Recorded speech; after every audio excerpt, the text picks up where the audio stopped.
WhatsApp people, কেমন আছেন সবাই? নিশ্চয়ই অনেক ভালো। আর ভালো থাকার জন্য এই টেস্টি ভিডিও অবশ্যই আপনার পাশে আছে। তো ভালো থাকার সময়গুলোকে পার করার জন্য আজকে নতুন একটি ভিডিও নিয়ে হাজির হচ্ছি।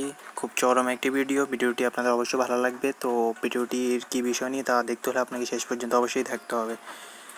তো কথা না বাড়িয়ে শুরু করা যাক। এখনও যারা আমার চ্যানেলটি সাবস্ক্রাইব করেননি অবশ্যই সাবস্ক্রাইব করুন, আর পাশে থাকা বেল আইকনটি ক্লিক করে রাখুন। আপনার পছন্দের ভিডিও আপনার কাছেই পৌঁছে যাবে নিশ্চিন্তে।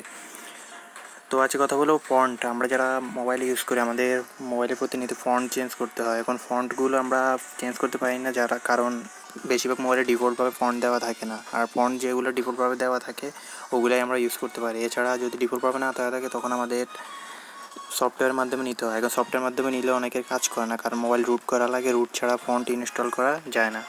আজ আমি আপনাদের দেখাবো কীভাবে রুট ছাড়া আপনি আনলিমিটেড ফন্ট ইনস্টল করবেন, এবং বেস্ট 20টির উপর ফন্ট আমি আপনাদের ফ্রিতে দিয়ে দিব। আপনি ওখান থেকে ফ্রিতে ফন্টগুলো ডাউনলোড করে নেবেন এবং সাথে সাথে আপনি ওগুলো আনলিমিটেডভাবে ইউজ করতে পারবেন, কোনো রকম সমস্যা ছাড়াই। তো চলুন শুরু করা যাক।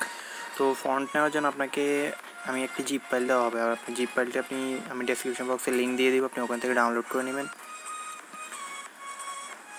জিপ ফাইলটি আপনি ডেসক্রিপশন বক্সে পেয়ে যাবেন। জিপ ফাইলটি থাকবে ঠিক এরকম।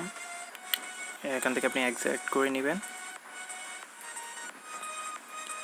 তো জিপ ফাইলটি আপনি যখন এক্সট্রাক্ট করবেন আপনার একটা পাসওয়ার্ড লাগবে। এখন পাসওয়ার্ডটা কি সেটা আমি বলে দিচ্ছি।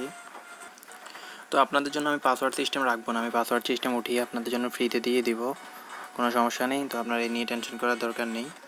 তো আপনি জিপ ফাইলটা এক্সট্রাক্ট করার পর ঠিক এরকম একটি ফোল্ডার তৈরি হয়ে যাবে। ফোল্ডার আপনি 21টির উপর ফন্ট পেয়ে যাবেন ফ্রিতে। এই ফন্টগুলো আপনি ফ্রিতে ইউজ করতে পারবেন, আর ফন্টগুলো অনেক জোস। আর ফন্টের লিঙ্কটা আমি আপনার ডেসক্রিপশন বক্সে দিয়ে দেবো। এখন ফন্ট তো ডাউনলোড করা হলো, এবার ফন্ট ডাউনলোড করার পরই অ্যাপ্লাই করবেন কীভাবে, তো সেটাই আমি এখন দেখাচ্ছি। আপনাকে যেতে হবে প্লে স্টোরে একটি অ্যাপস পাবেন, অ্যাপটির নাম আইফোনটা অ্যাপসটি আপনি প্লে স্টোরে ডাউনলোড করে নেবেন। প্লে স্টোর থেকে ডাউনলোড করার পর আপনি জাস্ট এখানে ক্লিক অন ওপেন বাটনে ক্লিক করবেন। When you click on open you can see the space. So for this apps you need some permission, just click on allow then okay. তো তারপর আপনি কোথায় যাবেন, আপনার যেহেতু আমরা নিজস্ব ফন্ট, আপনি এখান থেকেও এইসব ফন্টগুলো সিলেক্ট করে নিতে পারবেন কোনো সমস্যা ছাড়া। কিন্তু আমরা যেহেতু নিজস্ব ফন্ট আছে আমরা এখান থেকে ফাইন্ডে যাব, মাইতে যাওয়ার পর মাই ডাউনলোডে আমরা এখানে যেগুলো ডাউনলোড করি যদি তো পায়ে যাব, লোকাল হলে লোকাল।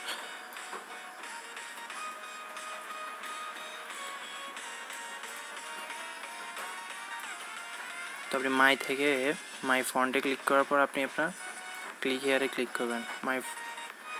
আবার দেখিয়ে দিচ্ছি, মাই ফন্ট থেকে এখানে ক্লিক হেয়ার অপশনটায় ক্লিক করবেন। তারপর আপনি যেখানে দিয়েছেন ওখানে চলে যাবেন, যেখানে ফন্টটি রেখেছি আমরা এখানে রাখলাম ফন্ট। যে কোনো একটি ফন্ট সিলেক্ট করে নিন, সিলেক্ট করলাম, দেখুন ফন্টটি চলে আসছে। এখন সেট অপশনে ক্লিক করুন, স্কিপে ক্লিক করুন, ক্যান্সেলে ক্লিক করুন, সেট। তো এখানে আমাকে দেখাচ্ছে আমার ফোনটি রুট করা লাগবে। এখন আমার ফোনটি অবশ্য পারমিশন আমি রুট করি নেই, কিন্তু আপনাদের যারা স্যামসাং মোবাইল ইউজ করেন তাদের এখানে রুট লাগবে না। আমি আবারও বলে দিচ্ছি, রুট করা লাগবে না। আমার এখানে মার্শম্যালো, তাই আমি এখানে আমার সকল পারমিশন অফ করা, এই কারণে আমি আদার্স কোনো থার্ড পার্টি জিনিস আমার এখানে ইনস্টল করতে পারবো না। তো আমি করতে হলে আমাকে আলাদাভাবে এই সফটওয়্যারটি আবার ক্র্যাক করে নিতে হবে। তো আপনারা যারা স্যামসাং মোবাইল ইউজ করেন তাদের জন্য এই যে অপশনটা থাকবে না। আপনি জাস্ট এখানে সেট করার পর আপনাকে ইনস্টল অপশন চলে আসবে। এখানে ইনস্টল অপশন আসার পর আপনি ক্লিক করবে, সাথে সাথে আপনার ফোনটি অ্যাপ্লাই হয়ে যাবে। তো এইভাবেই আপনি মূলত করে নিতে পারবেন। তো কারো যদি এরপরও সমস্যা হয় আমাকে অবশ্যই কমেন্টস করবেন, আমি আপনাদের সেই সমস্যাটা হেল্প করবো। আর কী সমস্যা হয় সেটা আমি কমেন্ট বক্সে আপনি জানাবেন, আমি আপনাকে সাথে সাথে ওই বিষয়ে হেল্প করবো। ধন্যবাদ সবাইকে, ভালো থাকবেন।